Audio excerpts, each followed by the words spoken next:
When planning today, we focused in on how we could put in context the horrific deeds that were committed against humanity and how we can learn and take action for the future. Our next speaker is a bridge. She's a justice of the Supreme Court of Rwanda, a victim of the Rwandan genocide, will share with us her reflections on the genocide in Rwanda. Please welcome the Honourable Marie-Thérèse Mukamulisa. Thank you.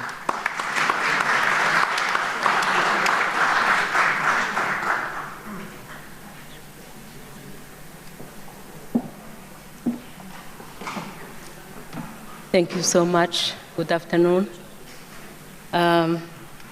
It's not very easy to speak after the President's presentations, especially talking about genocide in Rwanda after my Chief Justice in front of me. What I'm going to focus on is just a kind of response of which is, in my view, should be considered as a short light to the question asked by my nephew when we commemorated the 10th anniversary of the genocide. She asked me why genocide took place in Rwanda. I was so embarrassed. How to explain to a child of 5 years? How to explain to young generation that more than 1 million of Tutsi were massacred by their neighbors, their friend, their husband, their relatives of yesterday? Then it is somehow different from the Holocaust of Jews, because genocide of Tutsi was committed by Rwandan themselves. And Tutsi and Hutu share same village. We speak the same language. We have same culture. So it is how to find a response to what happened. I tried, in an attempt to better understand what happened in Rwanda, as a response to that question, to focus just on a few elements that can be as explanation of the genocide in Rwanda. First of all, I will mention that even though the community, international community, when it talks about genocide in Rwanda, it focused on 1994. But what we have to learn is that Tutsi members, Tutsi ethnic members of Tutsi ethnic group have been oppressed, discriminated years before 1994. As example, since 1959, there were massacres of large number of Tutsi. Most of them were forced to exile in neighboring countries like Uganda, Congo, Burundi, Tanzania, and those who remained in the country were just considered as not human beings. This morning, someone was talking about the dehumanization of victims. That's what happened in Rwanda. The genocide took place because people considered Tutsi as not human being. all names were allowed. Cockroach, vermin, just to mention this. So, and the problem began during the pre-colonial period. Just to help us to understand the context of Rwanda, I will quote some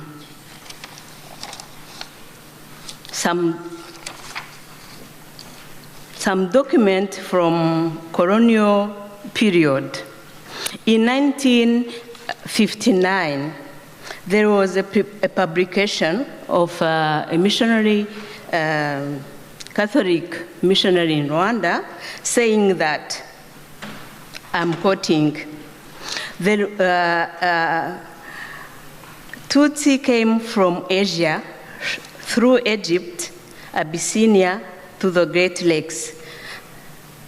Before they became so negro brown, these people were bronzed. It is also that Greeks found them in Moro Kingdom or met them along the Mediterranean coastline in Jerusalem as well as in Alexandria, and were impressed by their dark color and then called them burnt faces. This is to show that even before the before the independence, Tutsi were considered as strangers, and they were not native, while they were as the members of Rwandan population on the same level as Hutu and Twa, but just because they were Tutsi, when every crisis arises in Rwanda, Tutsi became a scapegoat.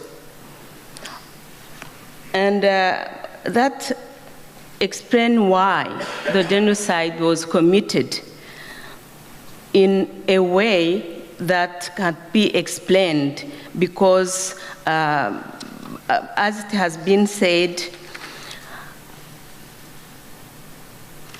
after the crash of President Habyarimana plane, it was said that it was Tutsi who were responsible for that. And then began a long campaign of hate speeches and incitement, and all the context was, how to say, it was like killing Tutsi was what we call in French legitime defense, because all Tutsi without discrimination were enemy of the nation, enemy of the country, enemy of Hutu, and most of all, they wanted to restore the monarchy system. That was, among others, argument that was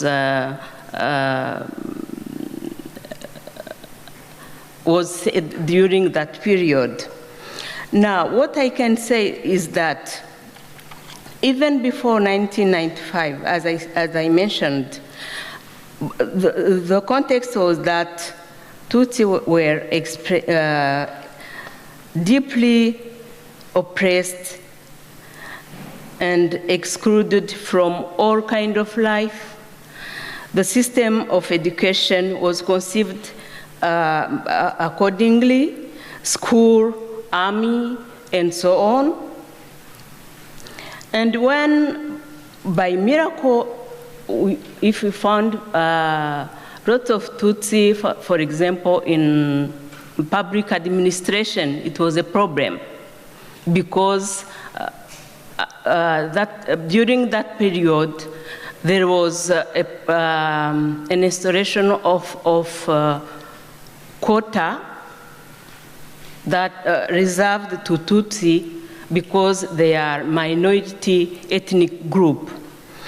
And then in this climate, separation and discrimination goes on, and just before the independence, it continues. And in 1994, after the attack of RPF in 1990, it was very easy, given the propaganda, given the work of incitement that took place before, to consider Tutsi as enemy of the country in general, but specifically enemy of Hutu. That is why, if I can try to find a solution or a response to my nephew, that explains why genocide in Rwanda happened. Another element that I could mention is that, according to some documents of the period, Tutsi were considered as manipulator, oppressor, while Hutu are, in the eyes of colonialists, good, humble, hardworking, and so on. So all elements were there to permit the commission of the genocide. And now that the genocide has been committed, I jump up that to the phase of execution. There was a close collaboration between the army and the militia, enrollment of ordinary citizens, especially Hutu, into militia, and a hunting and massacres of Tutsi inside houses, stadium, shopping places, administrative offices, bushes, and so on. And then during a period of 100 days, perpetrators of genocide destroyed life and properties and all kinds of identity of Tutsi ethnic group. Some victims who could escape the vigilance were surprised during night patrols, jointly mounted by soldiers, militiamen, and local population. They were immediately killed. And after the genocide, fortunately, what I want to focus on is this. All that period, from pre-independence period, through the first and second regime, the division of Rwandan population is over. And I take this opportunity to repeat what I said yesterday to one of the participants who asked me, how is Rwanda now? What are the climate inside Rwanda? I say there is actually there is no Hutu, there is no Tutsi, there is no Twa in such a way of division among population. We are all Rwandans. There is a big campaign of called I don't know how to translate it. It is in Kinyarwanda. Called Ndu Munyarwanda. I am Rwandan. That is our vision. That is our strategy to reconstruct our nation that has been destroyed, and to unite and reconcile members of different groups in Rwanda. To end my short presentation, I can say that one day a wise man in Rwanda said, we can't change the history of or restore all that had been destroyed, but we can shape a best future and the best vision for our generation. And another one says, Strength grows in the moment when you think you can't go on, but you keep going anyway. As Rwandan, we are still going anyway. And we think that, keeping in mind that we are one people, we are we compose one population of Rwanda, this will help to go forward. Thank you.